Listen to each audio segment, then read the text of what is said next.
All right, good afternoon. I'm so happy to have you all here with me today. And we are going to make another page in our Spring Easter journal. Today, I want to create a stacked torn paper frame for our main element on our page. I have chosen two different colors of coffee stained copy paper here. A dark one and a lighter one. I'm going to cut these in half to begin with. And what that's going to do, it's going to give us some layers. Let's see, and how do I want this? I want to end up with a light one on top. So I will do a dark, a light, a dark, and a light. Now, my back layer is going to have the smallest opening on it. So I'm going to just take some scissors, make a snip, and just tear an oval on my page. It doesn't have to be perfect, guys. And going smaller is better because you can always enlarge the hole, but you can't glue your paper back very well. So we have one circle. Then the next one is going to be the lighter paper. And I will do a little bit bigger circle. Now, one way I can do this is to take a pencil and just draw a circle around this oval, and then I know I have to be bigger than that.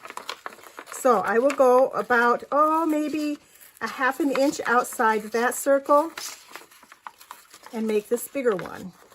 And the more irregular this is, the better it's going to be. Now, so see, we have the different values here in our coffee stained paper, and that's what's going to make this also pretty cool. I will now take the last one I did in my next layer and draw a circle around that, so I know that I have to be bigger than that circle. And again, I'll go about 1/4 to a ½ an inch bigger. So now we have this, and this one, and this one. Our top layer is the lighter color. So we'll take our third layer, lay it on the top layer, and draw a circle around that. And cut that out. Tear it out, I guess. I'm not cutting, I'm tearing. Stack these all together, and we have our layered frame. Pretty cool, right? Now I want to take my Vintage Photo Oxide ink, and I am going to ink up around the edges of the inside of my frames and around the outside of my papers. Okay, so I'll be back. I have them all inked up around, and what I want to do next is to go around the outside edge of especially the top one, but I think I'll do the bottom ones too, because I'm going to be tearing these, and so some of the bottom ones might show. But what I want to do is take my script stamp, my Versamark ink, and my white embossing powder, and I'm going to stamp a border around all 4 of these pieces of paper. So in order to do that, I will take my script stamp, get some ink on with my Versamark, and stamp it down. It is a watermark ink that is pretty sticky that will hold the embossing powder. This is my top one. So for the top one, I'm going to stamp the whole thing. And after I get it inked up, I'll take my embossing powder. This is Sea Foam Embossing Powder by Ranger Industries. And just add my powder to everywhere that I stamped. And now that I have that, I need to melt that embossing powder. So I will take my heat gun. I will start at one spot, and I'll follow the heat as it melts it along. All right, I went ahead and I embossed all of the pages, so they all have the white embossing on them.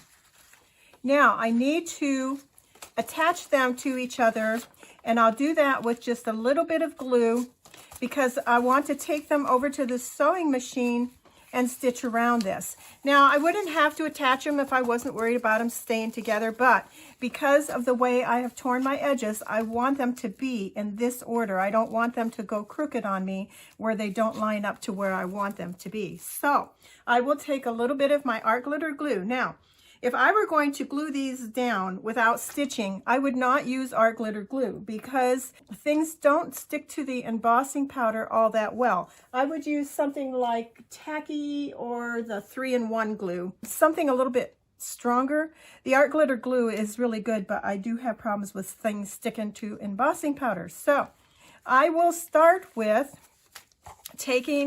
I have my back page down and taking my next page and then just putting a little bit of glue around the outside edge of that circle, just like that. And let's see if that'll hold that long enough to get some stitching done. So I'll put that down. Yeah, that's not enough glue to hold it. So let me go to my tacky glue. And I'll just put like 4 little dots in a corner. So one there, here, here, and here. Press that down. Yeah, that's going to hold it. So then I'll take my next page and lay that on top. I'm making sure that my script is upright also. And I'll lay that on top of my stack. And I'll add some glue in 4 places again to hold my stack of papers together. And then I have my top one. And they're a little off kilter, but that's going to be okay. So there we have our stack all glued down, and I'm going to take it to the sewing machine and do some stitching around this, probably maybe 3 times with a straight stitch. I'll be back. All right, everybody, I have decided not to stitch around that yet because I want to add some flowers and stuff in there, and if I stitch around it, then it's going to close that off, and I don't want to close that off.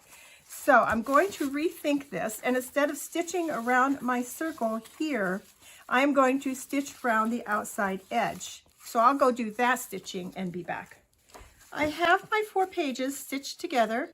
I will take this, and it's going to be attached to my ledger paper. Now, you'll see so far I've just used the ledger paper. I do my bigger elements on the ledger paper because it is the stiffer, heavier paper that I have. Unless I have some mixed media paper in here, watercolor paper, that's heavier, but I don't have it in these signatures. So that's why I'm doing these ones first. I have some flowers I want to add around to the outside of this. I need to get a focal point for this. I have this journal card from the Woodland Summer Kit that has this really cute little bunny on it, and it fits just perfectly in there, just like that. So I'm going to glue that to the back of my page and have this bunny be in our window like that. He's so cute. No, it's not a bunny. It's a squirrel, I think. Let me see if that's really what I want to use. It actually is the best one for this. So let me get that glued on. Okay, there we have that. Now let's get out let's attach it to our journal page first, and then we can put our flowers around it. On the journal page, I want to do some stenciling, and this is a stencil that I have already incorporated on a bunch of the pages that I did some preliminary work for our journal, and I want to use this stencil, which is a Delta Climbing Vines. And I'm going to use the Evergreen Bow Distress Oxide ink, and I'm just going to add some stenciling along the outside edges of our journal page here. There we go. That dresses up our page a little bit. When I go to glue this down, I'm going to use tacky glue, and I'm going to go on the inside edge of my stitching that I did. And then I'll put that down on my page. Before I go any further, I'm going to set a book on this for probably about 10 minutes or so, 15 maybe, to make sure that it attaches on all 4 sides, and then I'll be back. For my next step, it's going to be adding flowers. I have chosen some yellow flowers. These are some wee little ones for fillers, and then a little bit bigger one here. And then I've pulled out all of these flowers also.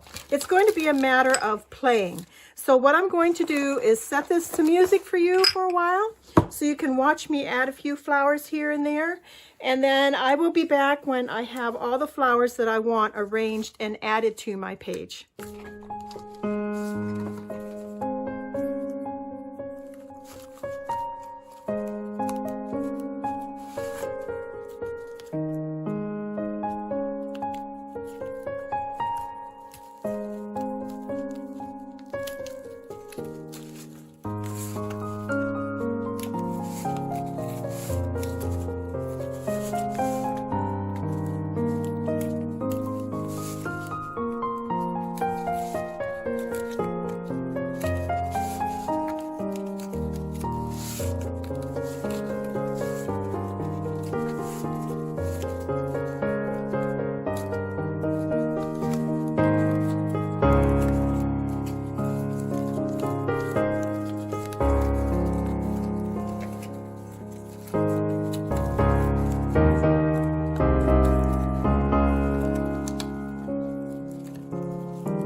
There, I think we have enough flowers.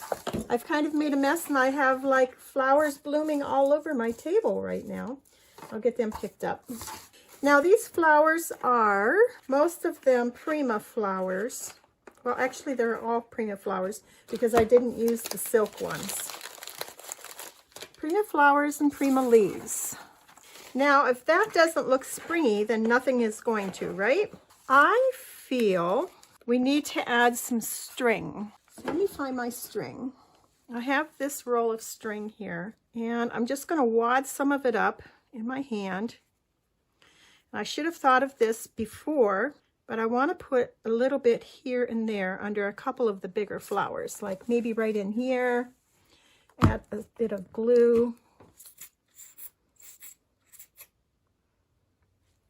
And then just stick that right in there like that. Yes, that's what we need. So let's get this on several places.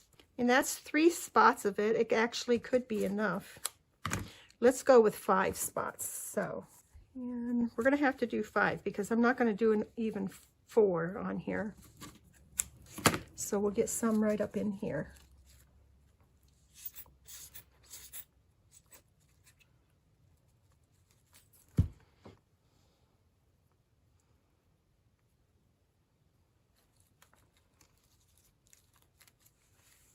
Oh yes, that is what it needed. It needed to be broke up a little bit. So obviously, when your journal gets all put together, it's going to flatten out, and that'll be fine. That'll be fine. Now I want to take the edges, all around the edges, and I want to tear them back just a little bit so that I can see what's underneath.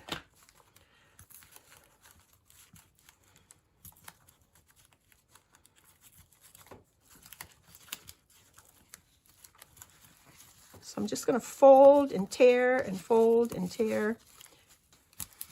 There. So as you can see, that's why I wanted to use the different colors of papers. Look at the beautiful edge we get around this piece.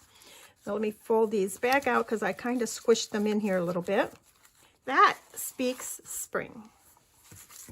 All right. So do we need to add anything else? Our stenciling is still able to be visible here.